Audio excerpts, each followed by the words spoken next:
Habari ya wakati huu mtazamaji, hujambo na karibu katika taarifa yetu ya habari kutoka hapa ZBC. Mimi ni Abubakar Harith ambaye nakualika kwa wakati huu ili kukujuza tulionayo ambayo tumeyakusanya kutwa nzima kwa siku ya leo. Katika habari kuu, habari za uchumi pamoja na biashara, bila ya kusahau michezo pamoja na burudani. Na basi tuanze kwa muhtasari wa habari hizo. Pata kutoka kwetu wakati huu. Vile una nafasi ya kufuatilia taarifa yetu ya habari kutoka katika kurasa za mitandao yetu ya kijamii YouTube pamoja na Facebook, kadhalika na kwengineko. Andika ZBC Zanzibar ili kuyapata hayo. Katika lugha ya alama yupo Abdallah Omar. Karibu. Kaimu Waziri wa Afya Zanzibar Dr. Saada Mkuya Salum amesema serikali inaandaa sheria mpya ya kusimamia matumizi ya tumbaku na uvutaji wa sigara katika maeneo ya wazi ili kudhibiti madhara yanayoweza kutokana na matumizi ya bidhaa hizo. Kutoka kwenye kikao cha Baraza la Wawakilishi Chukwani, Salma Mohamed Ali anasimulia zaidi.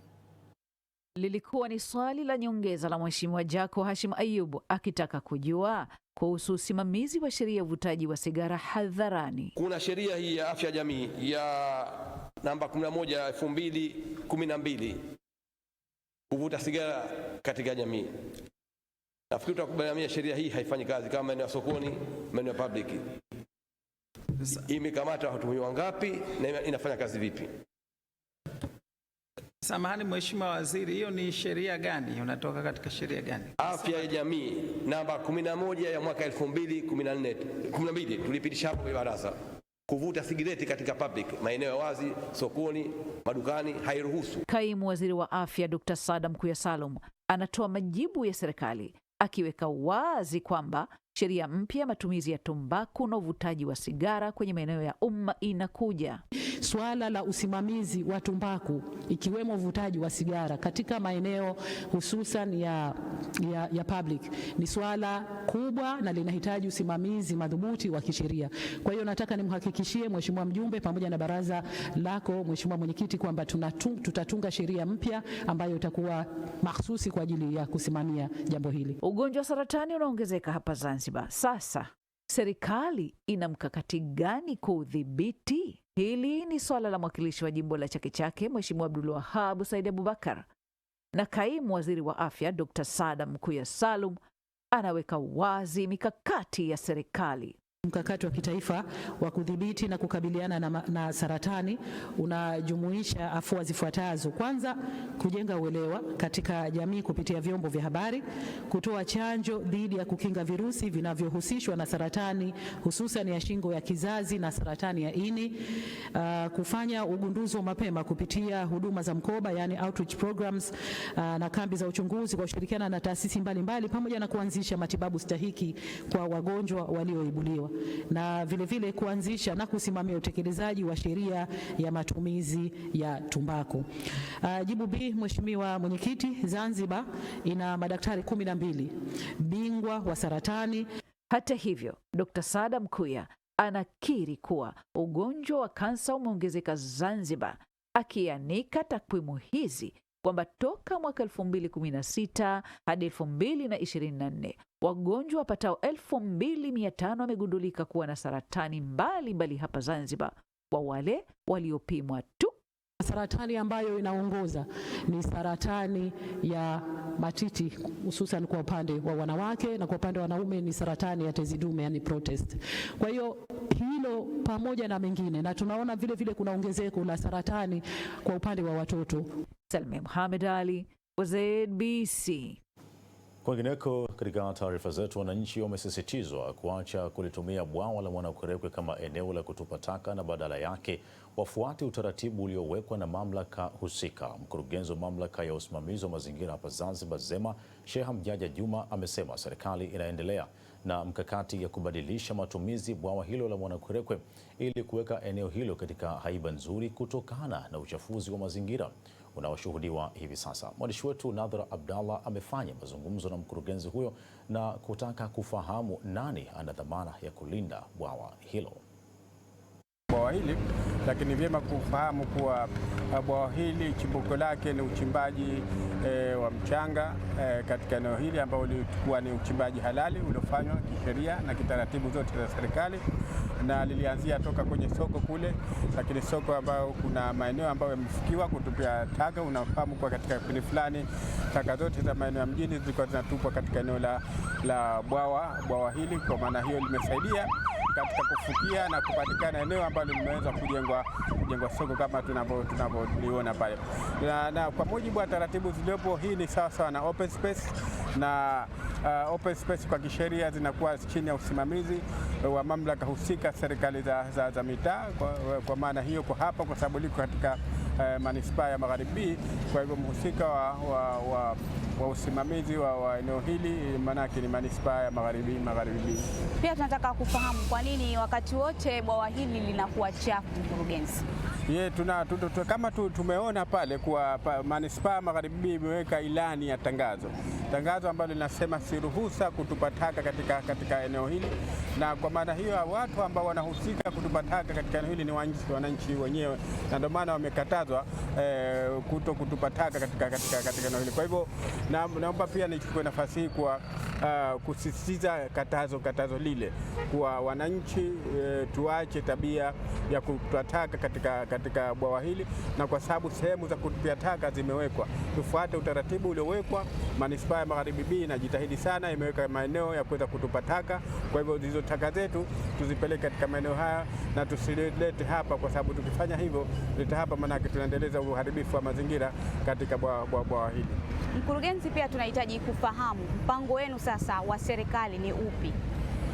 Serikali imeliona kupitia manispaa na kupitia wizara yetu ya Afisa Rais Tawala za Mikoa, eneo hili linakusudiwa kuendelezwa kwa kuimarishwa mipango miji yake, ikiwa ni pamoja na ujenzi wa maduka na malls, pamoja na ujenzi wa kituo cha magari na mabasi ambayo yanatoka shamba, ili kuimarisha eneo hili. Kwa hivyo kutakuwa na bustani, kutakuwa na majengo mengine pamoja na uimarishaji wa eneo hili, ili kuongeza haiba ya eneo hili ambayo huenda sambamba na soko kubwa lile ambalo limejengwa katika eneo hili.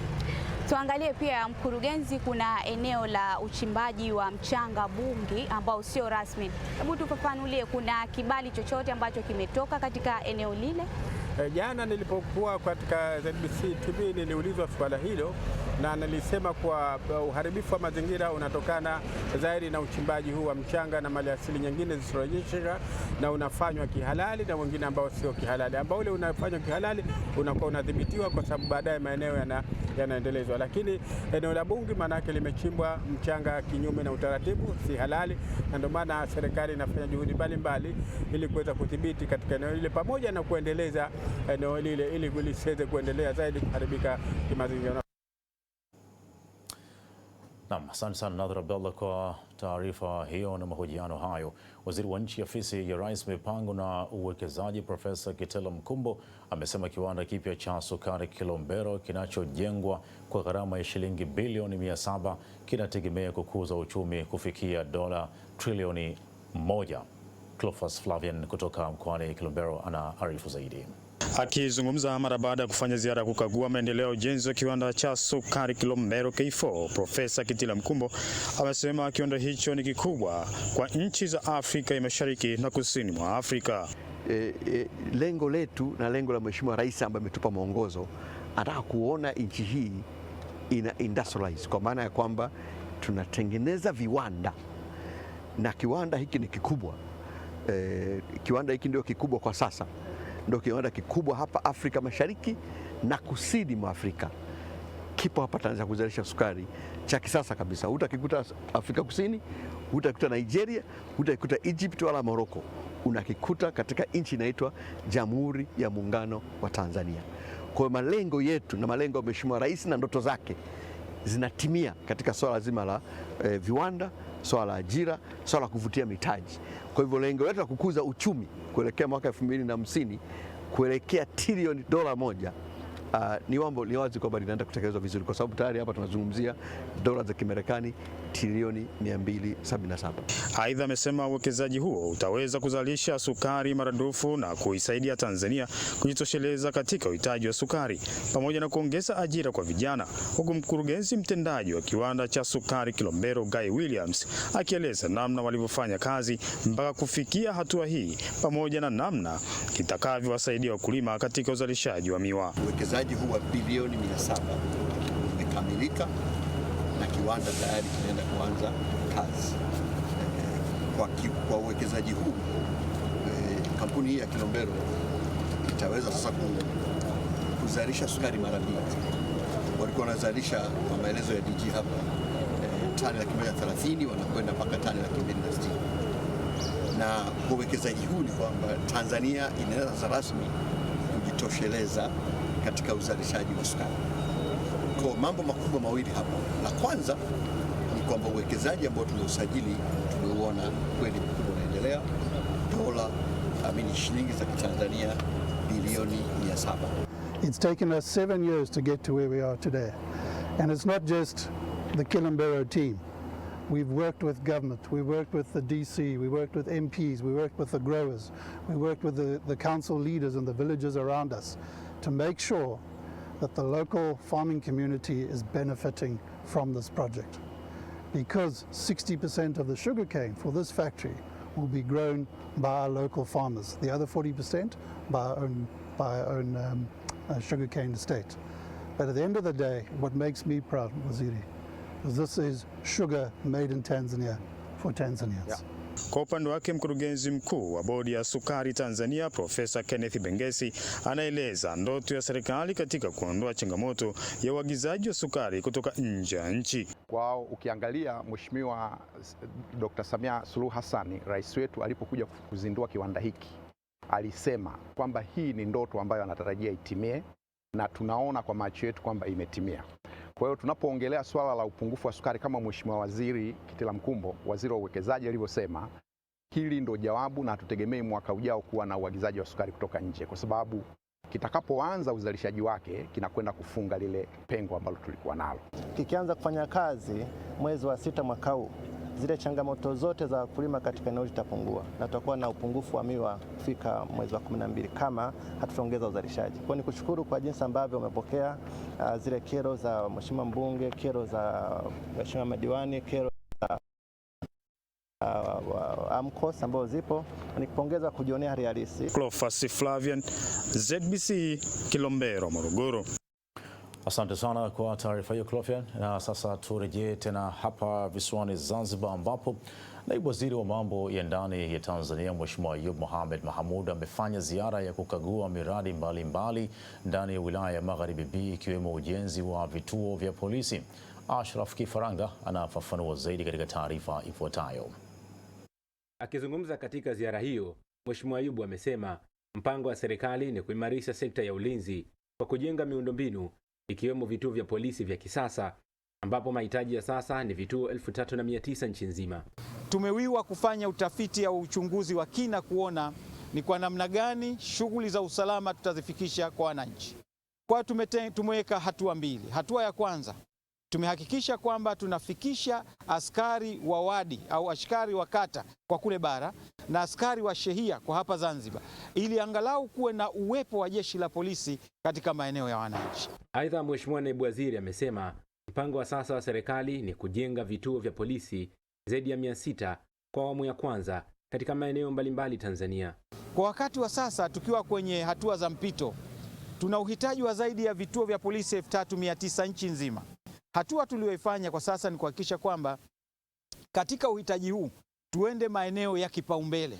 Kwa hiyo katika maeneo ya kipaumbele tumechagua karibu maeneo 698, maeneo ambayo yatajengwa vituo vya polisi kwa hali ya dharura. Lakini nje ya hapo tumegawa mpango huo katika hatua 3. Hatua ya kwanza tuanze na vituo 196, hatua ya pili tuende na vituo 213, na hatua ya 3 tuende na vituo 212. Kwa upande wake, kamanda wa polisi mkoa wa Mjini Magharibi Richard Tadeo Mchomvu ameipongeza serikali kwa kuendelea kuimarisha jeshi la polisi kwa kuwapatia vifaa vya kisasa, ujenzi na uimarishaji wa miundombinu. Kweli niseme tu naishukuru Wizara ya Mambo ya Ndani, lakini namshukuru Mheshimiwa Rais wa Jamhuri ya Muungano wa Tanzania na Rais wa Zanzibar kwa jinsi ambavyo wanalifanyia mambo mazuri jeshi la polisi. Tunawaahidi wananchi kwamba kwa jinsi ambavyo serikali inatuwezesha, wanaona sasa hivi tuna magari ya kisasa, askari wengi wameajiriwa, wapo wa kutosha, vijana wenye nguvu. Kwa hiyo tunaahidi kwamba tutatoa huduma nzuri sana kwa wananchi kama ambavyo vituo vilivyo vya bora na magari yako bora. Miongoni mwa vituo alivyotembelea Mheshimiwa Ayub ni kituo cha daraja B kilichopo Mwera kitakachogharimu shilingi milioni 900 hadi kukamilika kwake. Ashraf Kifaranga, ZBC. Asante sana Ashraf Kifaranga kwa taarifa hiyo. Jumla ya mienendo 7,152 ya ndege imerekodiwa kwa mwezi wa Januari 2026, sawa na ongezeko la 8.6% ikilinganishwa na mienendo 6,586 ya ndege iliyorekodiwa mwezi Januari 2025. Sasa tuungane na Sbetu Amur kwa taarifa zaidi. Akiwasilisha takwimu za usafiri wa anga na baharini kwa kipindi cha mwezi Januari 2026, mtakwimu kutoka ofisi ya mtakwimu mkuu wa serikali kitengo cha usafiri na mawasiliano, Raya Mohamed Mahfudh, amesema mienendo hiyo imeongezeka kwa 12.7%. Mienendo hiyo imeongezeka kwa 12.7% ikilinganishwa na mienendo 6,344 ya ndege zilizorekodiwa kwa mwezi wa Disemba mwaka 2025. Mienendo ya ndege za nje ilikuwa ni 1,557, sawa na ongezeko la 14.9% ikilinganishwa na mienendo 1,355 iliyorekodiwa kwa mwezi wa Januari mwaka 2025. Kwa upande wa usafiri wa bahari, mienendo ya vyombo ilikuwa ni 1,211 Januari 26, ambayo ni pungufu ikilinganishwa na mienendo 1,879 mwezi Januari 2025. Mienendo hiyo imepungua kwa 25.5% ikilinganishwa na mienendo 1,625 iliyorekodiwa kwa mwezi wa Disemba mwaka 2025. Mkufunzi mwandamizi kutoka Chuo Kikuu cha Taifa cha Zanzibar SUZA, Dr. Estela Ngoma Hassan, amesema usafiri wa ndege umekuwa zaidi hasa kwa watalii wanaoingia nchini, hali ambayo imesaidia kukuza uchumi wa nchi. Takwimu zetu za mwezi wa Januari tunaona kwamba tulikuwa na watalii zaidi ya 100,000. Kwa hiyo inaonyesha kwamba kuna ile connectivity, regional connectivity ya tourism na business, watu wanakuja na new routes zinazotokea huku East Africa. Meneja uchumi Zanzibar Hamadi Khamis amesema usafirishaji ni kiungo muhimu katika nchi, hali ambayo inasaidia kuunganisha shughuli mbalimbali za maendeleo ya nchi pamoja na kuinua fursa katika kuingiza kipato zaidi. Kuanzishwa kwa takwimu hizi tutatoa fursa ya maeneo ambayo yanatakiwa yafanyiwe au yaongezewe juhudi katika kuimarisha, ili kuhakikisha yale maeneo ya kiuchumi ambayo yanazalisha yanafikiwa kwa njia yoyote. Mimi ni Sbetu Amur wa ZBC. Asante sana Sbetu Amur kwa simulizi ya taarifa hiyo. Mtazamaji, tumekamilisha hapo katika hatua ya kwanza na tutarejea hivi punde katika hatua ya pili ya taarifa zetu, na tukirejea tutakujuza haya yafuatayo.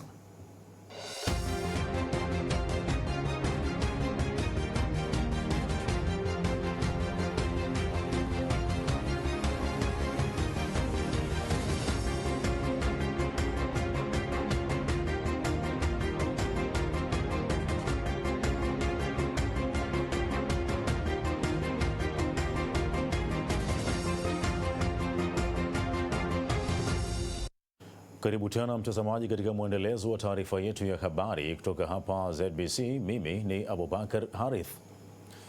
Wizara ya Afya ya Tanzania Bara imewataka wananchi kuchukua tahadhari za kiafya baada ya kuwepo kwa ongezeko la wagonjwa wa mafua makali ya influenza na uviko 19. Hamisu Ali anafafanua zaidi. Tahadhari hii imetolewa na mganga mkuu wa serikali ya Tanzania Bara, Dr. Grace Magembe, akisema katika siku za hivi karibuni kumekuwa na ongezeko la wagonjwa wa mafua makali ya influenza na uviko 19 ama COVID-19. Dr. Magembe anasema magonjwa haya huenezwa kupitia majimaji kutoka kwenye mfumo wa njia ya hewa wa mgonjwa, mwenye maambukizi na husambaa wakati wa kukohoa, kupiga chafya au kuzungumza. Takwimu zinaonyesha kila mwaka katika kipindi cha kati ya mwezi Novemba hadi Aprili unakuwa na ongezeko la mafua makali ya influenza na uviko 19 ama COVID hapa nchini. Dr. Magembe amewataka wananchi kufunika pua na mdomo wakati wa kukohoa na kupiga chafya, kunawa mikono kwa maji tiririka na sabuni, kuvaa barakoa unapokuwa na dalili za magonjwa haya na kuzingatia usafi. Katika hatua nyingine, mganga mkuu wa serikali ya Tanzania bara, Dr. Grace Magembe, amewataka wananchi kuendelea kuchukua tahadhari kutokana na mvua zinazoendelea kunyesha ili kujikinga na magonjwa ya mlipuko kwa kuepuka uchafuzi wa mazingira, kuwa na matumizi sahihi ya maji safi na salama na unawaji wa mikono. Sisitiza umuhimu wa kuendelea kufanya ufuatiliaji, lakini pia kuelimisha jamii waendelee kuchukua tahadhari. Tahadhari zetu tunazijua, masuala yote ya matumizi sahihi ya maji, lakini pia maji safi na salama, unawaji wa mikono, kuepuka uchafuzi wa mazingira na mambo yote kama hayo. Tahadhari nyingine iliyotolewa ni ya ugonjwa wa homa ya dengu kutokana na mvua zinazoendelea kunyesha katika maeneo mbalimbali nchini Tanzania. Hamisuali, ZBC. Asante Hamisuali kwa simulizi ya taarifa hiyo. Kamishna wa kikosi cha zimamoto na uokozi Zanzibar, Rashid Mzee Abdalla, amesema kikosi hicho kinaendelea kujiimarisha kwa kuwa na vifaa vya kisasa vya kuokolea na kukabiliana na majanga ya moto. Kamishna Rashid amesema hayo baada ya kupokea gari 9 za kuzimia moto na boti moja kutoka nchini Austria. Sasa tuungane na Mwajahiri Kitwana kwa simulizi ya taarifa yake. Akizungumza na waandishi wa habari ofisini kwake Kilimani baada ya kupokea gari hizo kupitia bandari ya Malindi Zanzibar, Kamishna Rashid amesema miongoni mwa gari hizo zina uwezo wa kufanya uokozi kwenye majengo marefu na boti itatumika kwa uokozi wa baharini. Magari haya pamoja na hayo yaliyotangulia yatasaidia kikosi cha zimamoto na uokozi kufanya kazi kwa ufanisi zaidi ya hapo mwanzo, kwa sababu magari hayo ni ya kisasa, ni teknolojia ya Euro 5. Kwa hiyo unaweza ukaona ni magari ya kisasa, ni high sophisticated car, na yamekuja katika muda mwafaka.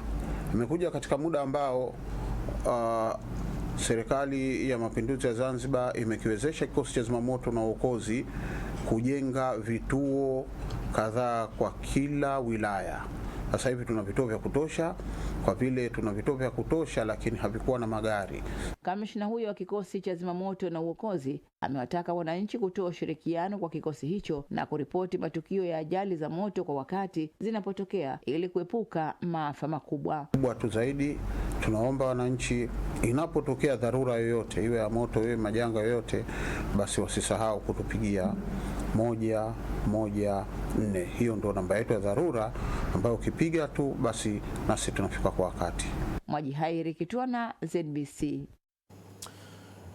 Wizara ya Elimu imetangaza majina ya wanafunzi 10 waliopata ufadhili wa masomo ya sayansi ya elimu ya juu chini ya programu ya Samia Scholarship katika vyuo mbalimbali duniani. Wanafunzi hao watasoma katika vyuo vya Nelson Mandela African Institute of Science Arusha na taasisi ya India ya teknolojia ITT Madras Zanzibar. Munchani Ngoma anasimulia zaidi. Waziri wa Elimu, Sayansi na Teknolojia Profesa Adolfu Mkenda amesema hatua hiyo ni dhamira ya makusudi ya serikali ya kwenda sambamba na mahitaji ya dunia katika uga wa sayansi na teknolojia. Na kwa kuanzia tuliamua tutapeleka wanafunzi katika vyuo vikuu viwili hapa nchini. Chuo cha Nelson Mandela Arusha ambacho actually kinaitwa Nelson Mandela African Institute of Science and Technology.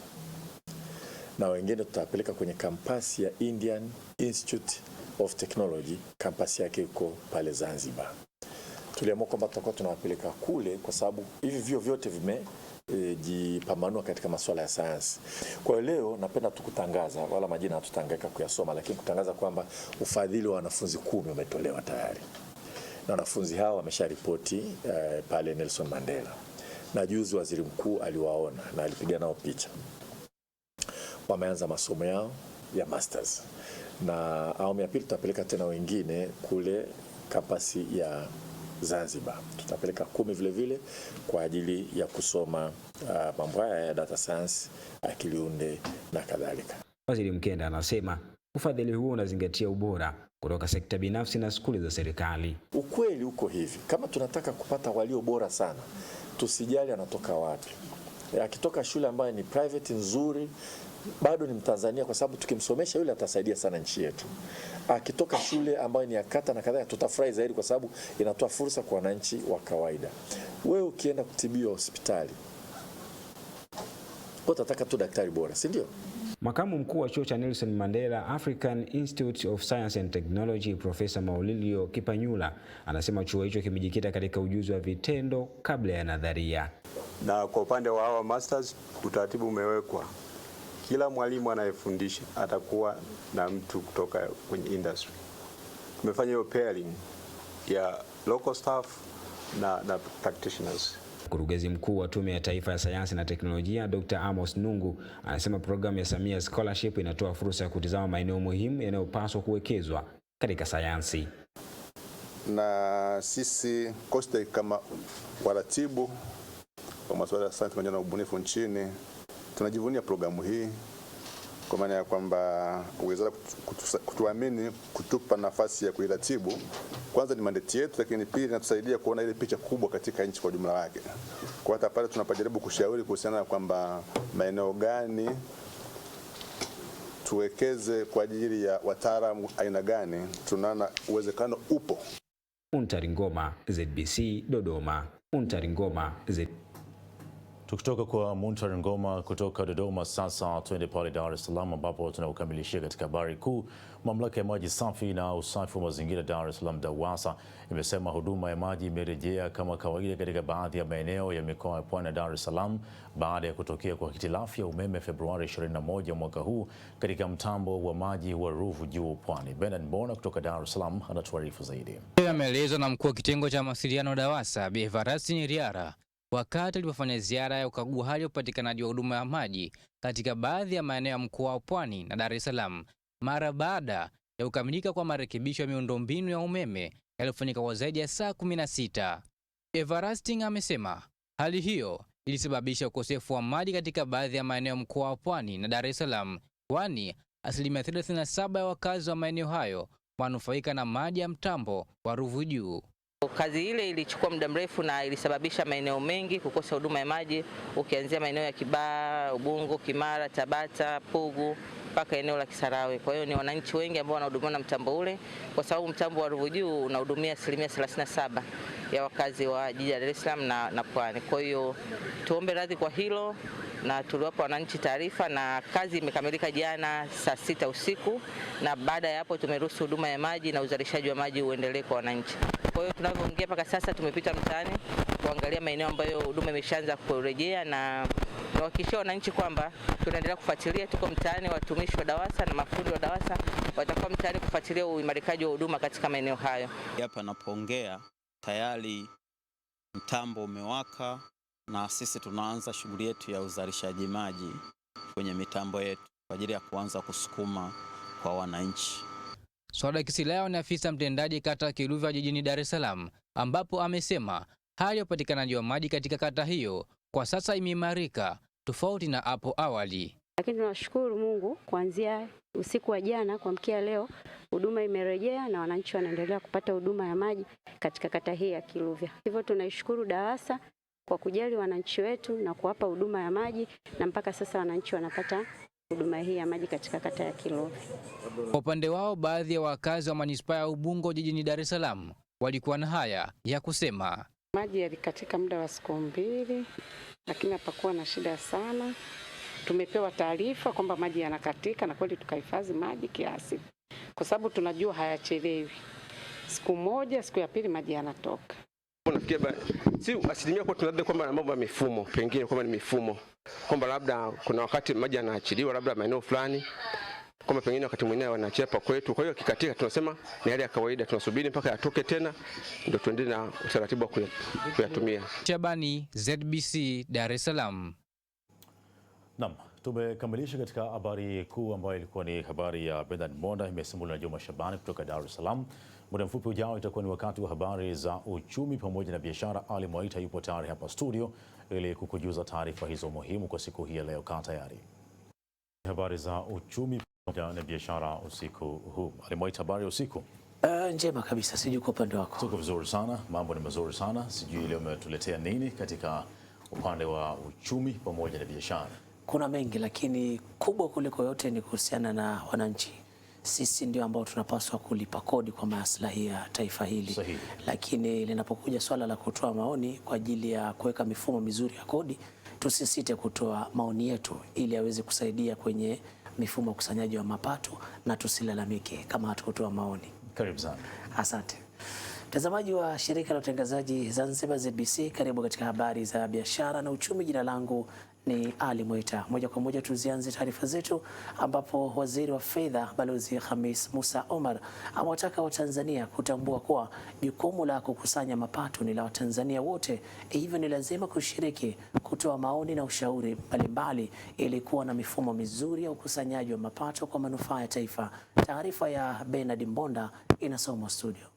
Waziri Balozi Omar amesema katika utoaji wa tunzo ya ubunifu kuongeza wigo wa kodi, makusanyo na maboresho ya huduma iliyofanyika jijini Dar es Salaam, ambayo imeandaliwa na Mamlaka ya Mapato Tanzania TRA. Balozi Omar amesema anaamini mawazo yaliyotolewa na wabunifu hao yatasaidia kuimarisha ukusanyaji wa mapato nchini. Wakaangalia mfumo uliopo leo na kwamba sisi tunadhani kuna maeneo ambayo tungeweza tukashauri na yakifanyiwa kazi yataimarisha mfumo wetu. Hili ni jambo sio la kulipuuza, ni jambo kubwa. Wenzetu wanadhani wana ubunifu ambao TRA wanapaswa tuusikilize wote kwa pamoja. Serikalini tunapaswa tuangalie mawazo yale na yale ambayo yanatekelezeka kwa haraka yatekelezwe. Kwa upande wake, mkurugenzi mkuu wa Mamlaka ya Mapato Tanzania TRA Yusuf Mwenda amesema mawazo 5681 yalitolewa katika tunzo hizo, huku akisisitiza kuwa mamlaka itaendelea kuyatumia kwa ajili ya kuongeza ufanisi katika ukusanyaji wa kodi. Nataka niwahakikishie wale wengine ambao hawakushinda bado wana nafasi mwaka huu, na kwa sababu tumejifunza kutoka mwaka jana, moja ya mambo tuliyojifunza, mwaka huu tutaongeza zaidi ushiriki wa watu wa nje katika kutambua washindi. Watu wa TRA watakuwa wachache sana. Baba ya bodi ya wakurugenzi, naomba niwapongeze sana viongozi wa TRA kwa wazo lao hilo, na pia niwashukuru kwamba wameahidi mbele yako Mheshimiwa Waziri kwamba wataendelea na zoezi hili katika awamu ya pili. Katika tunzo hizo, mshindi wa kwanza alikabidhiwa hundi ya shilingi milioni 50, tunzo na cheti, huku wengine wakikabidhiwa shilingi milioni 30 na milioni 20, tunzo pamoja na cheti. Milango kwa mawazo mapya, TRA imeonyesha wazi kuwa mabadiliko ni matokeo ya uamuzi wa kimkakati na sio ya kibahati. Bernard Monda, ZBC, Dar es Salaam. Asante Bernard Monda kwa ufafanuzi huo. Afisa mkuu idara ya maendeleo ya teknolojia na ukuzaji biashara ZEA Pemba, Fatma Ali Salim, amesema ZEA itaendelea kutoa elimu mbalimbali kwa wajasiriamali ili kuweza kufikia malengo waliojiwekea. Mariam Hamadi anafafanua zaidi. Fungua mafunzo kwa wafugaji wa kuku kwa wajasiriamali wa jimbo la Kiwani na kufanyika banda la karafuu Kendwa. Afisa huyo amewataka wajasiriamali hao kuhakikisha wanakuwa na mashirikiano katika shughuli zao za ujasiriamali ili kuweza kuwasaidia wakati wanapoingia katika masoko. Lakini kama nyinyi ambao tayari mnashuhudia kufanya, upewe taaluma ili muweze kuendeleza na kukuza hizo shughuli zenu ambazo mnazifanya. Kwa hiyo hili ndilo ambalo leo sisi tumekusanya hapa, na ikitokezea kuna mtu anahitaji mafunzo ya aina yoyote, ikiwa ni kikundi, kama ni mtu mmoja, nafanya hiyo jitihada ya kutafuta wengine ambao wana mahitaji kama ya kwao. Msaidizi makamu wa pili mambo ya siasa na uchumi Pemba, Hassan Hakim Mohamed, amesema kutolewa kwa mafunzo hayo yataenda kuinua kipato na uchumi wa mfugaji mmoja mmoja au kikundi ndani ya jimbo hilo. Mwisho wa siku kufungua fursa za ajira kwenye maeneo yetu. Ndani yangu moja wetu kushirikiana wetu tutafikia pale ambapo kazi za serikali Mkufunzi wa mafunzo hayo, daktari wa mifugo kisiwani Pemba, Hamza Suleimani Juma, na washiriki wa mafunzo hayo amesema mfugaji unaweza kumwingizia kipato kwa muda mfupi sana.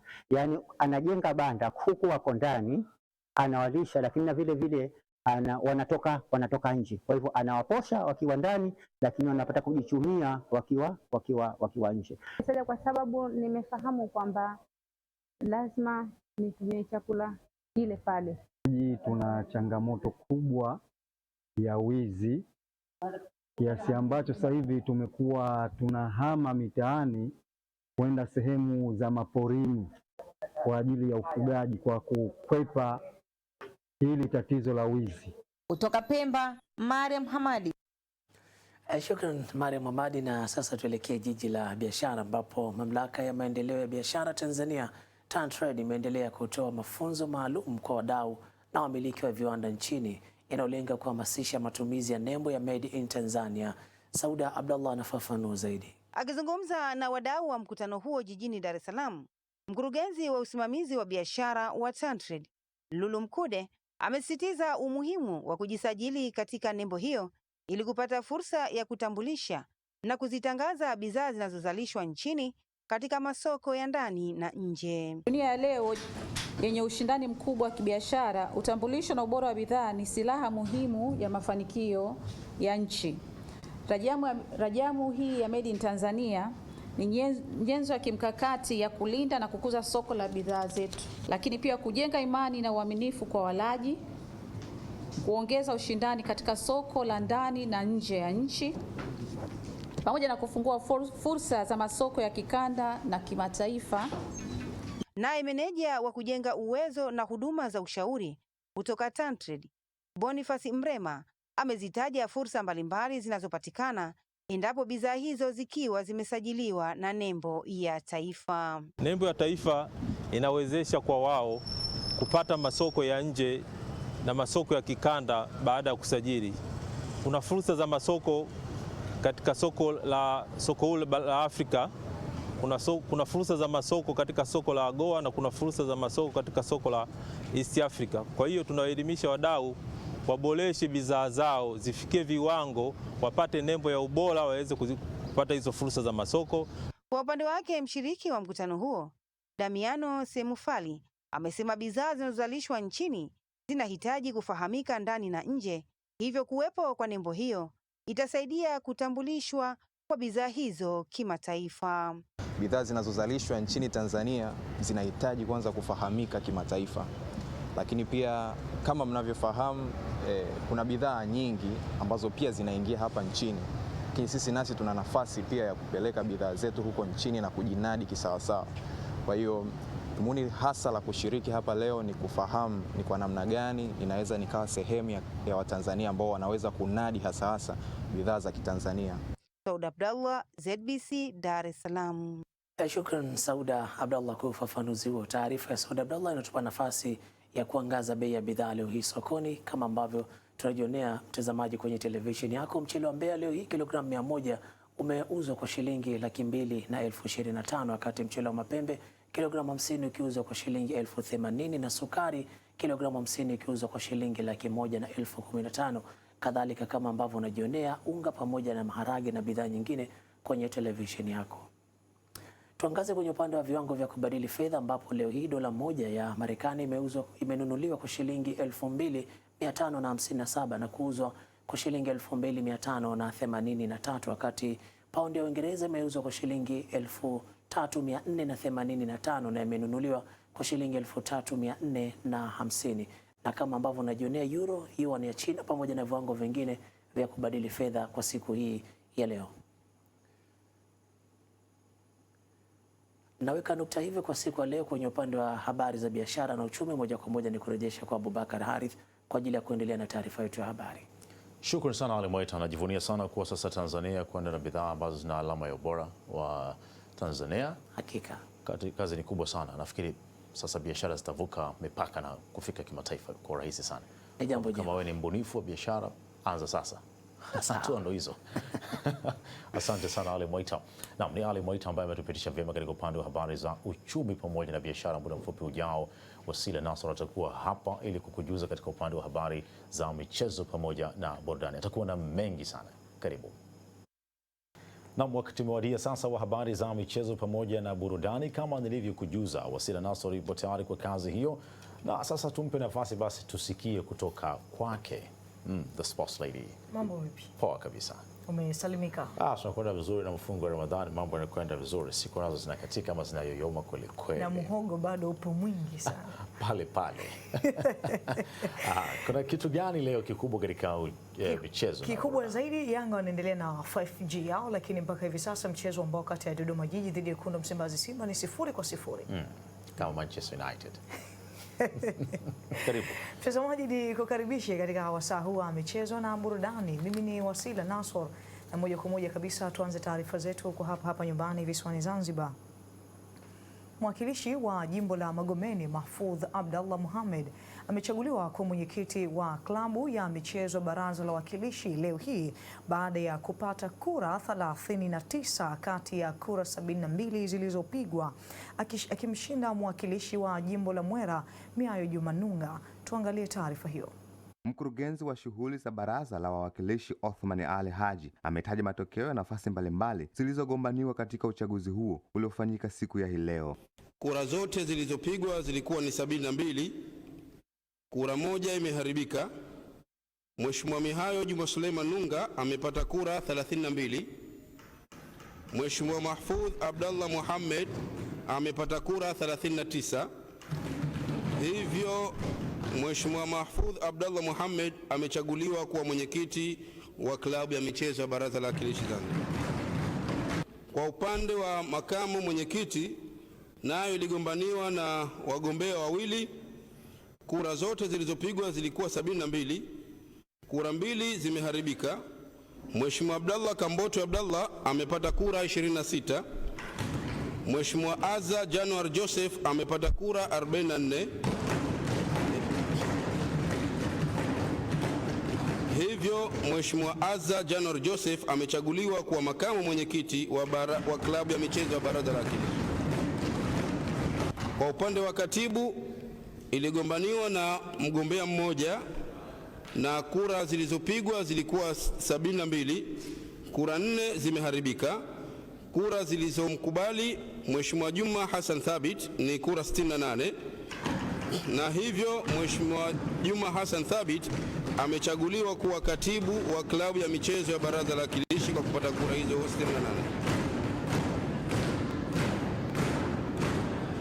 Kwa upande wa mweka hazina, iliyogombaniwa na waheshimiwa wawili, kura zilizopigwa zilikuwa 72. Kura zilizoharibika zilikuwa ni 2. Mheshimiwa Shaame Ali amepata kura 30 na Mheshimiwa Abdul Wahab Said Abubakar amepata kura 40, na hivyo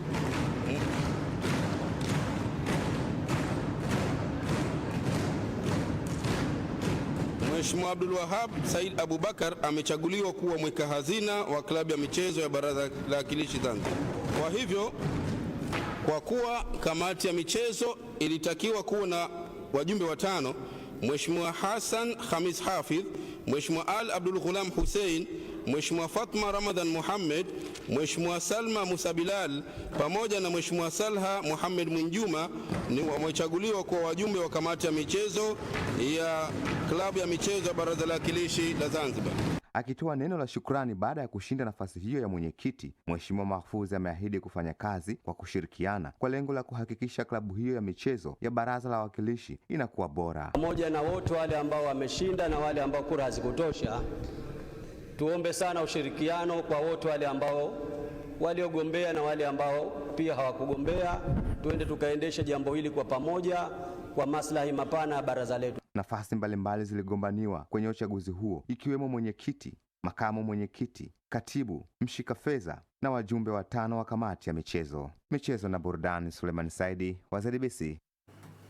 Bondia namba 1 Tanzania uzani wa super fedha Ibrahim Class yupo nchini Thailand kwa ajili ya pambano lake la kimataifa dhidi ya bondia Kiprithat Duangnat. Mosi Abdallah na taarifa zaidi. Pambano hilo la kuwania mkanda wa WBC International Silver Belt linatarajiwa kufanyika Februari 28 mwaka huu jijini Bangkok nchini Thailand. Ibrahim Class amecheza mapambano 40 akishinda 33, akipoteza mara 6 na sare pambano moja, wakati mpinzani wake Chris Park ambaye ni bondia namba 2 nchini kwao, yeye amecheza mapambano 15 na amepoteza mapambano 5. Kupitia kwenye ukurasa wake wa Instagram, Ibrahim Class ameandika, kupigania WBC ni heshima kubwa, ni hatua ambayo wachache hufikia na wachache zaidi hushinda. Hivyo amewaomba Watanzania kumuunga mkono kuelekea kwenye pambano hilo. Mosi Abdallah, ZBC.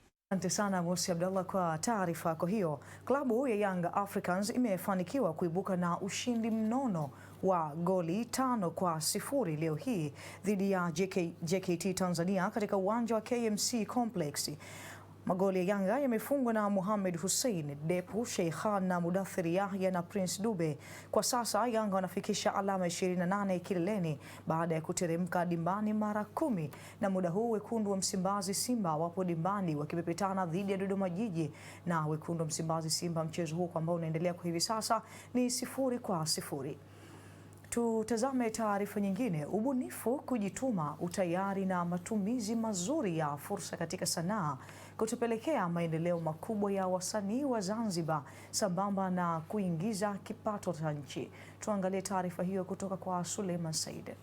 Hayo yamezungumzwa na katibu mkuu wa Umoja wa Watengeneza Filamu Afrika Mashariki, Salma Salimdin, kwenye mazungumzo na viongozi wa filamu kutoka Rwanda yenye lengo la mashirikiano na kukuza sanaa baina ya Zanzibar na Rwanda. Amesema uwepo wa mashirikiano kati ya Rwanda na Zanzibar kutaleta tija na fursa nyingi, hivyo wasanii wanapaswa kuwa na utayari kujituma pamoja na kutumia vyema fursa na kukuza sanaa nchini. Zanzibar tuamke, wasanii wetu, watengenezaji filamu, tuache kuishi kwa mazoea, tuanze kuamka, tusisubiri tufanyiwe vitu. Serikali kama serikali ina nafasi yake na wajibu wake wa kutuwezesha, lakini tunatakiwa sisi kwanza tuwe na utayari wa kutaka kuyapokea haya mambo na kuyafanyia kazi na kujiandaa pale fursa zinapoanza kuja. Kuna mambo mengi sasa hivi yanakuja ya Zanzibar inakuja kwa spidi kali.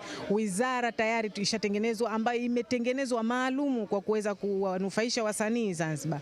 Na pia ukiangalia kuna sera ambazo zinakuja, kuna sheria ambazo zinakuja, kuna miongozo ambayo inakuja. Yote hayo ndiyo nyenzo ambazo zitaweza kutupa sisi msingi bora wa kuweza kutufanikishia sanaa yetu Zanzibar kukua na kuweza kuwa sio tu ni sehemu ya entertainment ama ni sehemu ya burudani, lakini itakuwa ni sehemu pia ni chimbuko la kuweza kutupatia vipato. Katibu wa shirikisho la filamu nchini Rwanda, Apollos Dusayomana, amesema Rwanda wamepiga hatua kubwa katika sanaa, hivyo Zanzibar na Rwanda zitanufaika pakubwa na umoja huo. Umoja kama unajua ni nguvu, na ndio maana tuko hapa tushirikiane na katibu mkuu dada Salma ili tuweze kuangalia tunashirikiana wapi tuweze kufika kwenye malengo yetu kwenye eneo la filamu Rwanda, hasa sana kwenye mambo ya teknolojia. Kuangalia Rwanda tuko mbele kwa teknolojia, na mwendo tulionao ni mwendo kasi, hatusimami, tunaangalia kinachoendelea. Soko la leo ni tofauti na soko la zamani. Ukirudi nyuma kidogo, sinema tulikuwa tunauza kwenye mikanda, baadaye mikanda tukaingia kwenye CD, baada ya CD tunaingia kwenye flash, kutoka kwenye flash sasa tuko online. Unaona kitu kama hicho? Kwa hiyo leo ni vizuri tushirikiane, tujue hivi hili soko tunaliingiliaje, teknolojia ikoje. Upande wa Zanzibar wako tayari, upande wa Rwanda wako tayari, lakini tukiwa pamoja tutajua namna ya kuingilia soko kuu. Uwepo wa ushirikiano wa sanaa pande hizo mbili kunatarajiwa kushuhudiwa matokeo chanya, ikiwemo fursa kwa wasanii pamoja na kuitangaza Zanzibar na Rwanda kiutalii kupitia sanaa. Habari za michezo na burudani, Suleiman Saidi wa ZBC. Asante sana Suleiman Saidi kwa taarifa yako hiyo. Klabu ya Inter Milan ya Italia imetupwa nje ya michuano ya klabu bingwa barani Ulaya baada ya kukubali kichapo cha magoli 2-1 dhidi ya Bodo Glimt ya Norway. Tuangalie taarifa hiyo kutoka kwa Mosi Abdallah. Inter Milan ambao ni washindi wa pili wa mwaka jana walijikuta wanaondoshwa kwenye michuano hiyo baada ya kufungwa goli 3-1 kwenye mchezo wa mkondo wa kwanza wiki iliyopita na jana kupoteza tena 2-1, na hapo ndipo safari ya mabingwa mara 3 wa ligi ya mabingwa barani Ulaya kwa msimu huu wa 25-26 ikafikia mwisho kwa kuondoshwa kwa jumla ya goli 5-2. Mechi nyingine ambazo zimechezwa siku ya jana, Atletico Madrid ikasonga mbele kufuatia ushindi wa goli 4-1 dhidi ya Klabu Brugge. Sare ya 0-0 dhidi ya Olympiacos imewapeleka Bayer Leverkusen hatua inayofuata, na Newcastle United ikasonga mbele kwa ushindi wa 3-2 dhidi ya Karabakh FK. Ligi ya mabingwa barani Ulaya itaendelea tena usiku wa leo kwa kuchezwa mechi 4. Mechi inayoendelea hivi sasa ni Atalanta dhidi ya Borussia Dortmund. Baadaye saa 5 kamili usiku, Juventus watakuwa nyumbani kwao Allianz Stadium kucheza na Galatasaray. Real Madrid watawakaribisha Benfica, huku mechi nyingine PSG wakiwa nyumbani kwao Parc des Princes kucheza na Monaco. Kwengineko, shirikisho la soka la kifalme la Morocco limekanusha rasmi ripoti za hivi karibuni zinazodaiwa kuwa kocha mkuu Walid Regragui ataacha wadhifa wake kabla ya kombe la dunia la FIFA la mwaka 2026. Katika taarifa iliyochapishwa kwenye tovuti yake rasmi, FA ya Morocco ilikanusha uvumi huo na kuthibitisha kuwa Regragui anaendelea kuwa mkufunzi wa Simba wa Atlas. Hii ni mara ya pili kwa FA ya Morocco kutupilia mbali ripoti kuhusu mustakabali wa kocha huyo baada ya hapo awali kutoa taarifa kama hiyo kuthibitisha kuendelea kwake, huku kukiwa na uvumi unaoongezeka wa kuondoka. Regragui ambaye aliongoza Simba hao wa milima ya barafu hadi nusu fainali ya kihistoria ya kombe la dunia mwaka 2022 bado yuko chini ya mkataba, huku maandalizi ya kombe la dunia ya mwaka 2026 yakiwa yanaendelea. Michezo kimataifa, Mosi Abdallah, ZBC. Asante sana Mosi Abdallah kwa taarifa yako hiyo. Mtazamaji, taarifa hiyo ya Mosi Abdallah ndio ambayo inatukamilishia taarifa za michezo na burudani kwa hii siku leo. Abu, mimi nimekamilisha taarifa zangu za michezo na burudani. Mimi naona Morocco bado hawajakaa sawa mpaka leo tangu wamekosa kombe la Afrika. Kujiamini kwingi. Lakini ndio mambo ya soka na ukoa, mpira duara hautabiriki na wote wanaocheza ni wanaume waliokamilika sawa. Kwa hivyo kila kitu kinaweza kutokea au chochote kinaweza kutokea, sio? Kabisa, na kitu ambacho baada ya sisi Tanzania kuhodhi haya mashindano 2027 tukimaliza tu wao tayari wanahodhi tena, wameyaomba tena kwa mara nyingine. Wasema nikushukuru sana kwa muda wako na habari hizi za leo. Asante sana. Kila kheri. Naam, ni Wasila Nasor ambaye ametupitisha vyema katika habari za michezo pamoja na burudani. Hapa tumefikia tamati ya mwisho wa habari yetu kwa siku hii leo. Mimi ni Abubakar Harith, kwa niaba ya wote waliofanikisha taarifa yetu ya habari katika lugha ya alama yupo Abdallah Omar, na tukutakie usiku mwema.